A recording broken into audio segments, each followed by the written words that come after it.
Hello again. I thought today I would take a nice walk out to a local park to relax a little bit after work in this video. Now, as I've alluded to many times, my colleagues and I are sort of investigating Northumbria Police as they investigate me on their strange Pink Panther policing style allegations that I committed time machine assisted vandalism against family court judge Rachel Hudson as we started probing very serious corruption and the deplorable trade in children in the UK with private equity owned agencies. And I posted a link into the description as a Guardian article. It's quite a bit of crossover to our own research, but it's a reminder of what ultimately we're looking at in this quite evil satanic trade in children in the UK. Now I'm going to make some predictions. It'll be a bit of fun. Let's call it a bit of sport, I suppose, of what Northumbria Police will do in this. Remember, we caught them flat-footed in how they'd approach my complaint um, with Kate Ingalls. She had a bit of a tantrum, and all of a sudden we got somebody else looking at it. And I pasted in another response to that person, again in the description. If I can fit it in, I'll try my best. And here's what we know they're going to try and do. What they'll try to say is we can't, as a police, do anything about the family court, and if you've got grievances with the family court, you have to go through the family court and so on. Remember, this is in relation to our the theft, I call it, of our own daughter, and how she's been traded with private equity with via Tyneside Council. But it relates to a much broader trade that spreads throughout the whole of the UK and leads right into the heart of the financial system. So what they'll try to say is they'll try to dodge it and say, if you've got a grievance, you have to go to the family court, and they'll even try to say that we told you this and so on and so forth. This is not actually true, because if you look through these videos, and I posted evidence about that,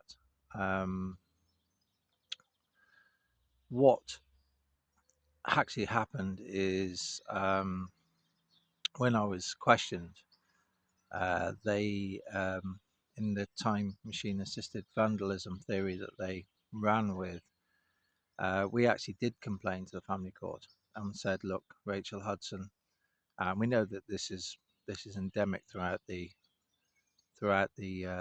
whole wicked system. It's not just her; she's done it quite a few occasions, and we'll come to that. But in her own case, we said she accepted unsigned, falsified evidence knowingly. And then we got this email back saying, case is closed and so on and so forth.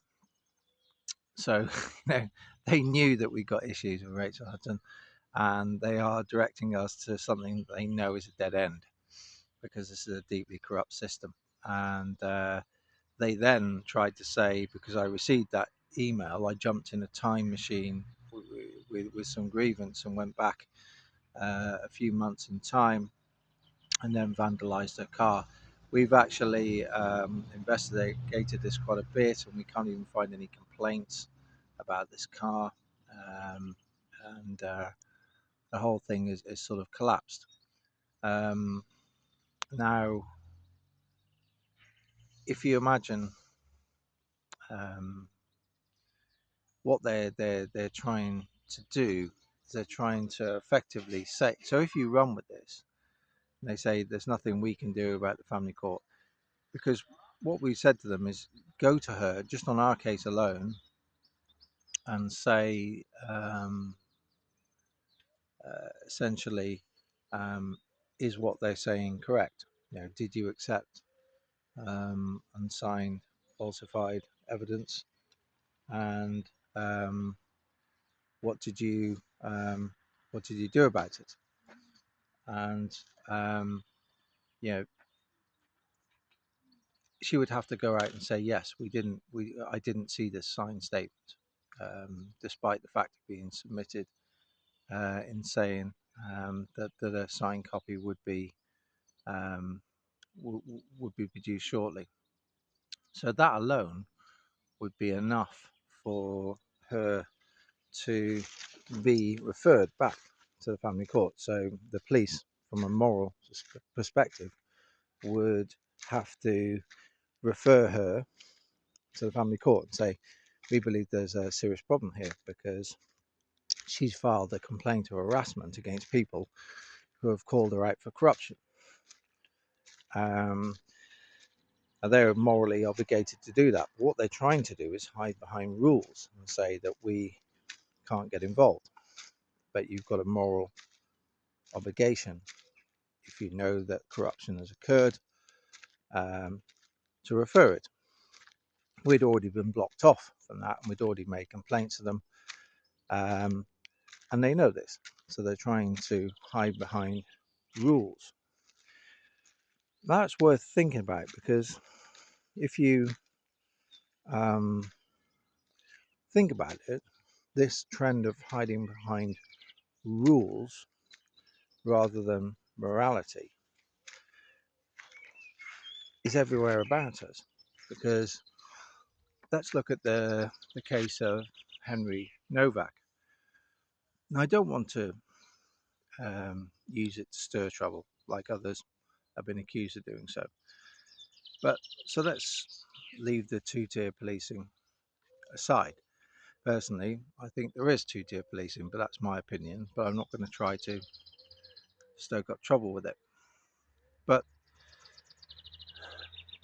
what you saw is, a couple of wooden tops coming out saying that, the police officers broadly followed the rules or procedures.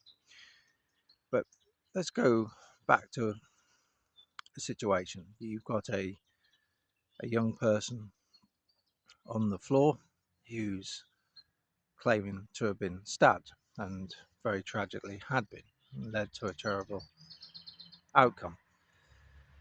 Now, in that situation, it doesn't matter what the rules are.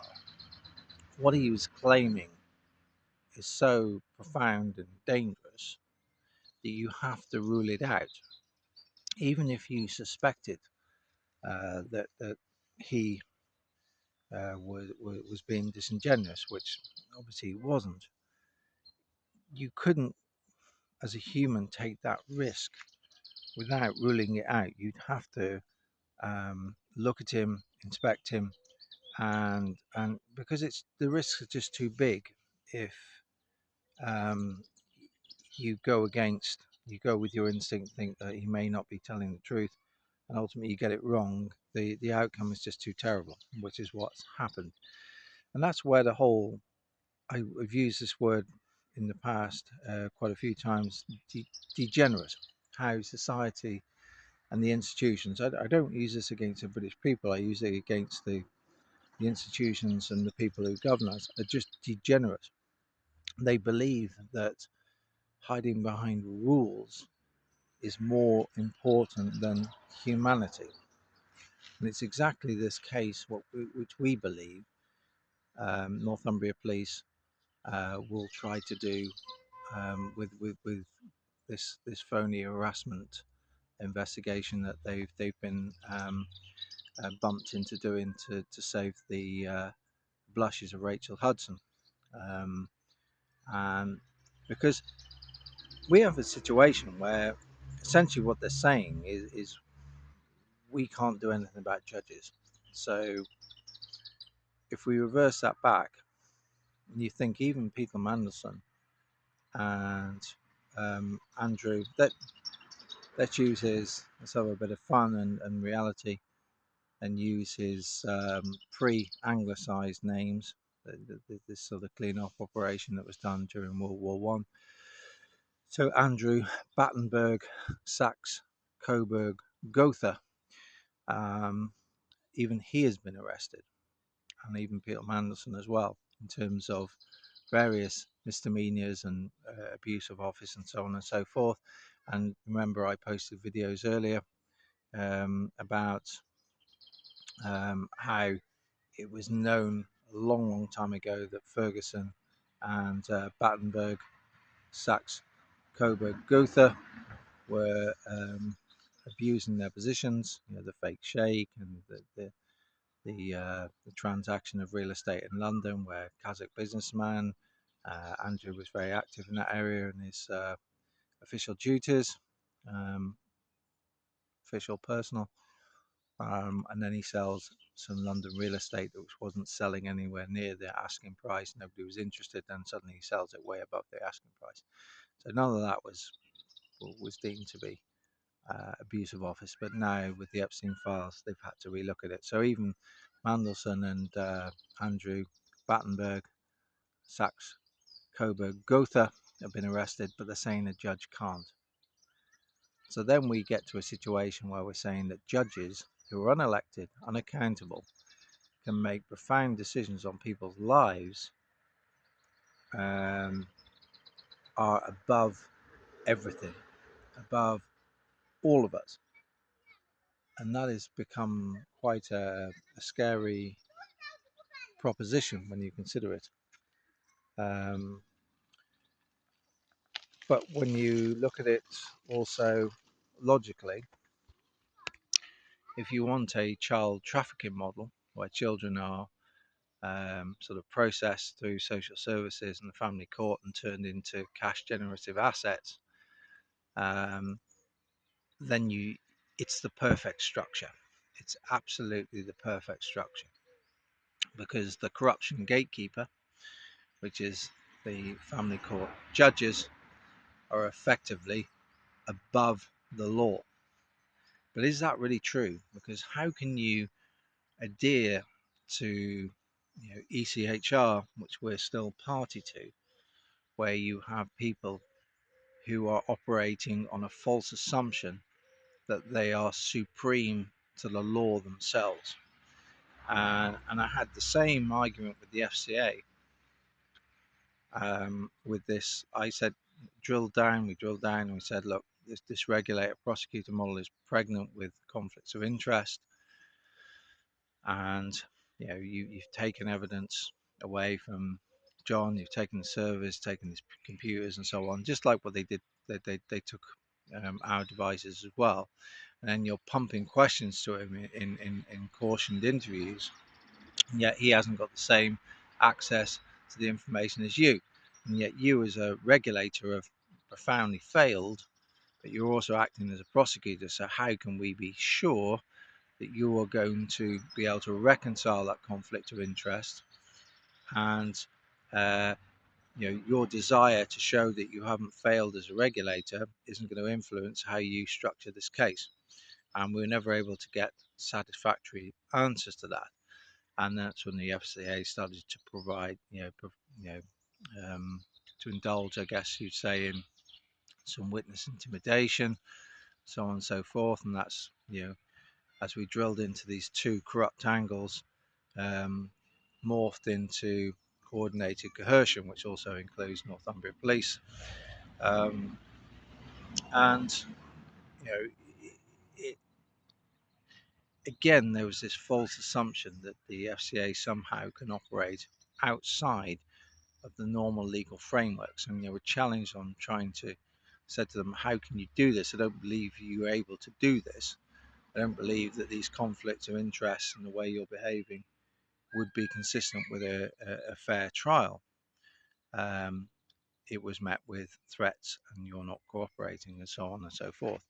So you're seeing how we have a situation of rules are overriding morality. Rules, and it's the same with Woodford as well. This conflict of interest there. It's interesting. I was reading the news today about their injunction against Woodford. Now, I don't subscribe to a service, So I don't know whether he's operating in an advice capacity, or whether he's actually um, just offering an information service. But I am aware that you've got this, I mean, clearly if he's offering advice without, or promoting products without regulatory approvals, the FCA would be right. But I'm also aware, having looked into the Woodford case and noting the commonality between that and the wealth tech scenario, where the FCA catastrophically failed on both accounts, how they tried with Woodford to spin a catastrophic failure into a success via the scheme of arrangement, where essentially they had full visibility throughout the whole process on what Woodford was doing, and then when Link stepped in and sort of instituted a suspension and then closure of the fund, they also were fully informed of that. So they walked clients through to a worst case scenario in which the liquid assets were sold at very, very knocked down prices at a difficult liquidity environment, um, and could have stepped in at any time to protect um, the consumers, but they didn't. And that's why they couldn't take on Link. That's why they have to channel it through. They had to conduct a scheme of arrangement with Link to salvage something from it, which is good because the clients got something, but they didn't get anything like what they thought. But in terms of, they can't go after Link, because Link would just say, well, at any time, if you thought that something was wrong, you had full visibility on Woodford's portfolio. Anyone could, up until the Troubles, and then we kept you informed of what we were going to do. Anytime you thought consumers were at unacceptable risk, as a regulator, it's your mandate to step in and protect consumers. They didn't, so they have to now effectively go after Woodford to try to create this sort of situation that they're championing in the consumer, but they catastrophically failed themselves. And if you think of it, two situations that they have failed, and not once really have they been held to account over it. And this regulator prosecutor model, as I've discussed in previous videos, is not by accident, it's by design, to create the obfuscation which prevents the proper lines of accountability. It puts it outside of Parliament, creates this obfuscation, which cases go on for many years, and nobody can really put a glove on them in terms of accountability of their own failings. And the other great deception is this term prejudice, where they use, if you try to hold them account, they'll say, this will prejudice the investigation, this will prejudice the case. But isn't it funny that they've been able to, in terms of wealth tech, they've been able to fine Barclays, they've been able to um, enter to an arrangement with Sapir, where Sapir make a sort of substantial contribution to client losses, but somehow they don't prejudice the investigation stroke case. They don't prejudice the case. So you can see how prejudice is used with a great deal of duality, just as the rules are used with a great deal of duality, to try to obfuscate and try to conceal what is institutional and regulatory failure. And it's a very common pattern, because nobody said, well, okay, you're saying that Sapir were at fault because they didn't ensure that there weren't proper checks and balances on payments out of the business, client accounts, and so on and so forth. But nobody's come in and said, well, your responsibility was to regulate Sapir and these AR relationships, which are, as I wrote in Lost to the Races and spoken in these videos, are very, very high risk. Similarly with Barclays, they say, well, you failed to check the FCA register and the permissions that the business had, So therefore, if you had, you'd see that it didn't have client money permissions, and this would never have happened um, in the case of Barclays. But the FCA are supposed to supervise Barclays, and Barclays is a FTSE 100 bank. It's pretty damning that FTSE 100 bank has been able to make these errors, which would make even a frontier market, frontier economy bank, stroke market, blush.